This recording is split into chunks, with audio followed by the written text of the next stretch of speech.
पर्व न्यूज। आरंभ एका नव्या पर्वाचा। केंद्र आणि राज्याच्या शेतकरी विरोधी धोरणाच्या विरोधात आज गोंदिया काँग्रेस कमिटीच्या वतीनं एक मोठं आंदोलन गोंदियाच्या प्रशासकीय इमारतीच्या समोर घेण्यात आलेला होता। गेल्या 3 महिन्यापासून धान उत्पादकांचे धान खरेदी केले, पण त्यांना अजूनपर्यंत पैसे दिले गेलेले नव्हते। जवळपास गोंदिया भंडारा 2 जिल्हे घेतले तरी 20 लाख क्विंटल धान अजूनही केंद्रावर पडलेले आहेत। शेतकऱ्यांचे त्या ठिकाणी शेतकऱ्यांच्या धानाचं मोठ्या प्रमाणात नुकसान होत आहे आणि राज्य सरकार सांगतं की केंद्र सरकार आम्हाला अजूनपर्यंत लिमिट वाढवून देत नाही, त्यामुळे आम्ही देत नाही। हे जेव्हा लोकांमध्ये येतात तर आम्ही डबल इंजिन आहोत, आता तिसरे इंजिन आम्हाला द्या, ट्रिपल इंजिन करू, अशा पद्धतीचं खोटं आश्वासन देऊन शेतकरी विरोधी धोरण हे लोक राबवतात। हे आता त्याच्यातून स्पष्ट झालेलं आहे। तातडीनं लिमिट वाढवून जे केंद्रावर धान पडलेलं आहे त्याची खरेदी केली गेली पाहिजे। उन्हाळी धानाचे म्हणजे रब्बी धानाचे अजूनपर्यंत पैसे दिले गेले नाहीत, ते तातडीने दिले गेले पाहिजेत आणि ते व्याजासकट दिले पाहिजेत। पावसाळी धानाचेही पैसे 3-3, 4-4 महिने या ठिकाणी शेतकऱ्यांना पैसे मिळाले नाहीत, ते 12% व्याजाने पैसे शेतकऱ्यांना मिळाले पाहिजेत। ही मागणी काँग्रेस पक्षाची आहे आणि ही जी सगळी खरेदी तातडीनं करून शेतकऱ्यांना तातडीनं पैसे दिले पाहिजेत।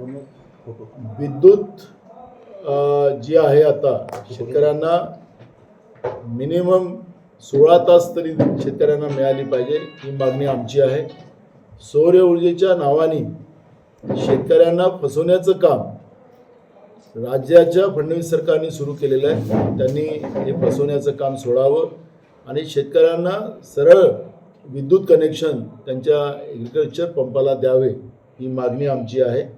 एकीकडे आम्ही मोफत देतो आहे विद्युत, त्याचा गवगवा करायचा आणि एकीकडे शेतकऱ्यांच्या शेतामध्ये असलेले ट्रान्सफॉर्मर त्याचं मेंटेनन्स करणं नाही आणि मेंटेनन्स नसेल ते बिघडतात, त्यावेळेस शेतकरी त्या ठिकाणी दुरुस्त करायला जातो। अनेक शेतकऱ्यांचा जीव महाराष्ट्रामध्ये गेलेला आहे।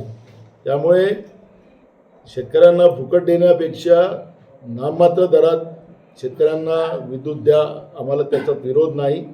पण ज्या पद्धतीनं या मोफतच्या नावाने सौर ऊर्जाचं कनेक्शन देण्याचं आणि त्यालाही वर्ष कनेक्शन शेतकऱ्यांना मिळत नाही, त्यामुळे शेतकरी त्या ठिकाणी फसला जातो। शेतकऱ्याचं मोठ्या प्रमाणात नुकसान होते आणि शेतकऱ्यांच्या मोठ्या प्रमाणात आत्महत्या वाढतात आहेत आणि म्हणून सरकारने तातडीनं शेतकऱ्यांच्या शेतामध्ये विद्युत पंपाचे कनेक्शन देऊन 16 तास त्यांना मिनिमम तरी विद्युत दिली पाहिजे, ही मागणी आमची आहे। त्याचप्रमाणे लाडक्या बहिणींना जे फसवलं सरकारने, मागेल त्याला आम्ही लाडक्या बहिणीला आम्ही 1500 रुपये देऊ, मग सरकार आलं तर 2100 रुपये देऊ। आता अनेक लाडक्या बहिणीची नावं कमी करण्याचं काम केलेलं आहे। मग काही लाडक्या बहिणींना पैसे अजूनही मिळत नाहीत, तो आहेत त्याला लाडक्या बहिणीचं आहे, त्यांना दर महिन्याला पैसे मिळाले पाहिजेत, अशा पद्धतीची आमची भूमिका आहे। आणि या लाडक्या बहिणीच्यामुळे आमचे जे निराधारच्या ज्या महिला आहेत, म्हातारे लोक आहेत, त्यांना सरकारने 5-5, 6-6 महिने पैसे थांबवलेले आहेत। त्या लोकांना तातडीनं पैसे दिले पाहिजेत, त्यांना कोणाचाही आधार नसतो आणि सरकारने त्यांचा आधार पैसे न देऊन काढण्याचा जे पाप करते आहे, त्यामुळे फडणवीस सरकारने याची तातडीने नोंद घेतली पाहिजे। दर महिन्याला हे पैसे निराधार लोकांना मिळाले पाहिजेत। पुणे शहरातील आणि जिल्ह्यातील महत्त्वाच्या आणि ताज्या बातम्या पाहण्यासाठी आजच आमच्या आरंभ पर्व न्यूज चॅनलला YouTube वर सबस्क्राइब करा आणि बेल आयकॉन प्रेस करा।